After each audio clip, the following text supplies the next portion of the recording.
ఉండాలి అనలేదే చిన్ననాడు నిన్నెప్పుడు ఈ ఊరి ఉయ్యాలా ఓ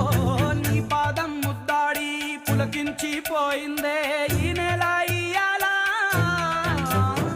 మా పల్లె బతుకుల్లో మా తిండి మెతుకుల్లో నీ ప్రేమే నిండాలా పిల్ల పాపల్లో మా ఇంటి దీపాల్లో నీ నవ్వే చూడాలా గుండె కలిగిన గుణము కలిగిన అయ్య కొడుకుగా వేరు మూలము వెతికి ఓకేనా నావు ఇలా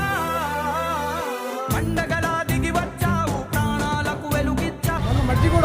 మొన్న మజ్జిగ కూడా బాగున్నదా ఇది నేనుగా చేపించేది గీత అనే అమ్మ వాళ్ళ కొడుకు అరవింద్ అనే అతను చేపిస్తున్నాడు పుణ్యమా పుణ్యం